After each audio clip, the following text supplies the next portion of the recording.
So let's really take our time with this moment, because the night that playful late-night skit quietly tiptoed onto Instagram and then proceeded to absolutely detonate past 10 million views, a whole lot of people who had already prepared their "this will flop" speeches had to suddenly pretend their internet wasn't working.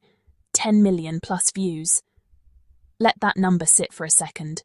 Not 8, not almost, not approaching. 10 million and climbing. At that point, the view counter itself probably needed a glass of water. And somewhere, in a few very tense media offices, people were refreshing their screens with the type of nervous energy usually reserved for lottery results, because the math was no longer matching the narrative they had been selling for years. They had confidently told the public this moment would sink. Instagram looked them straight in the face, blinked twice, and said, "Actually, let's make this global." And here's the beautiful part that the critics absolutely hate. 10 million people did not press play out of rage. They didn't press play because someone told them to be offended. They didn't press play to participate in a pile-on. They pressed play because it was entertaining, because it was funny, because it felt light. And the public recognizing lightness without asking for permission is what really broke the system. Because when people laughed, shared, replayed, tagged their friends, and sent it into group chats with laughing emojis instead of protest slogans, the entire outrage machine short-circuited.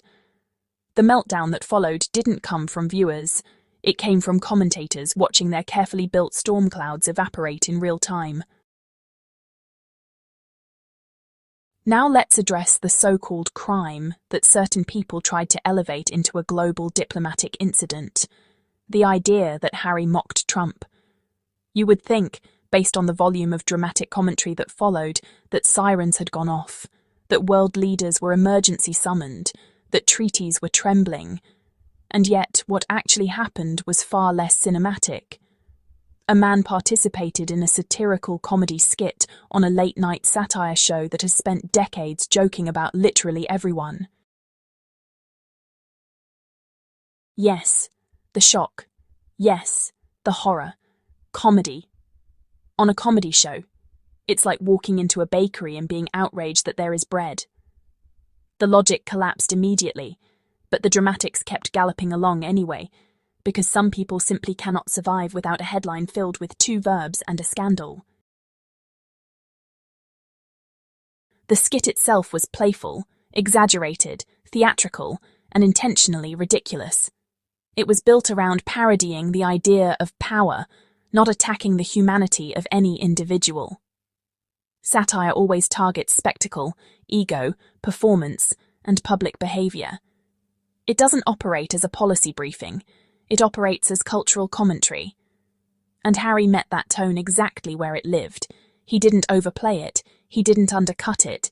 He didn't arrive swinging metaphorical swords.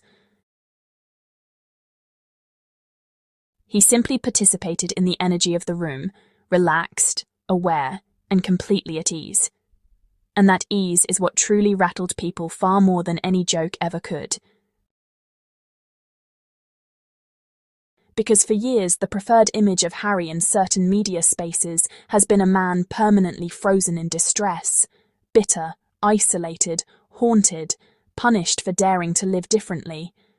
That image fuels columns, it fuels commentary careers, it fuels endless recycled outrage.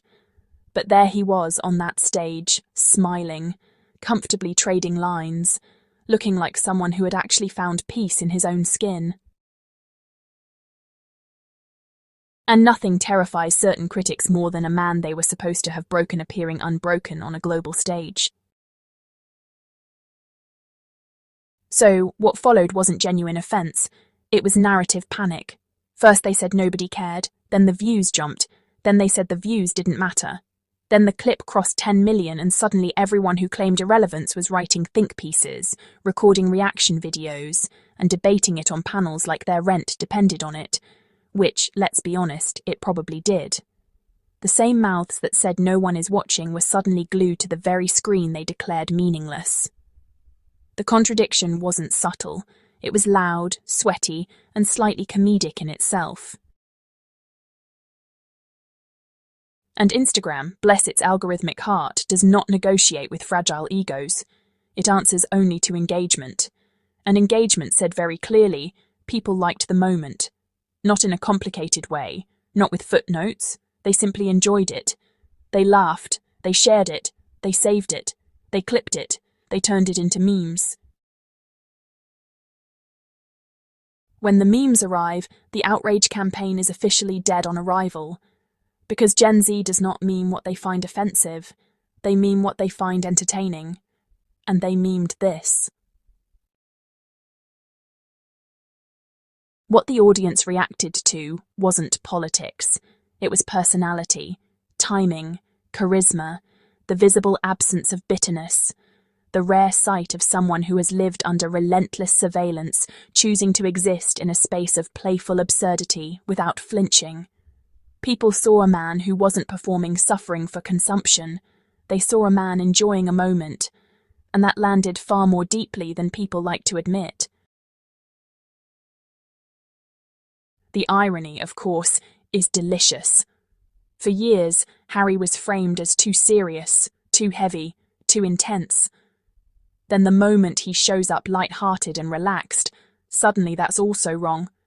If he laughs, he's mocking. If he stays silent, he's hiding. If he speaks, he's provoking. If he trends, he's dangerous. If he doesn't trend, he's irrelevant. At this point, the goalposts have their own travel insurance and a passport full of stamps. And yet, the 10 million plus views delivered something beautifully blunt. The audience is no longer waiting for emotional instructions from hostile commentators. People watched the clip in full, they understood the context, they recognized the comedic format, they felt the tone, and they made their own judgment. That independence of interpretation is what truly unsettled certain corners of the media landscape. Because once people stop outsourcing their reactions, old narratives lose their oxygen. Another layer that made this moment so potent is generational. Younger viewers did not process this as scandal. They processed it as content, as entertainment, as late-night television doing exactly what late-night television is supposed to do. They weren't clutching pearls. They were quoting lines, remixing moments, laughing at the absurdity. When an audience that grew up fluent in irony embraces a moment without offense, it becomes very difficult to convince them after the fact that they were supposed to be outraged. Let's also talk about the emotional subtext that made this resonate on a deeper level than most will comfortably acknowledge. Harry's life has unfolded in public crisis since childhood. His grief was televised, his mistakes were magnified, his silence was demanded. His pain was monetized. So when people see him now in a space where he is visibly relaxed, joking freely, and not carrying the weight of institutional performance on his shoulders, it hits differently. That laughter is not just entertainment, it is, evidence of survival. People recognize that instinctively, even if they can't really articulate it in a comment. And that is why the attempt to paint his tone as cruel never quite stuck. Nothing about his energy suggested venom. There was no bitterness in the delivery, no sneer, no personal aggression, just performance in a comedic space. The accusation had no emotional match to the footage itself. And when the accusation doesn't match what people see with their own eyes, the accusation dissolves. The critics were not angry because of what Harry said, they were angry because of how many people listened, and, how they listened without outrage. The success of this clip exposed something deeply uncomfortable. Harry no longer requires institutional approval to dominate a cultural moment. He didn't need choreography, he didn't need royal framing, he didn't need structural authority. He needed timing, humour, and authenticity. And the public supplied the amplification. In the end, the 10 million view milestone became something far bigger than a viral skit. It became a mirror, reflecting the shifting balance of narrative power,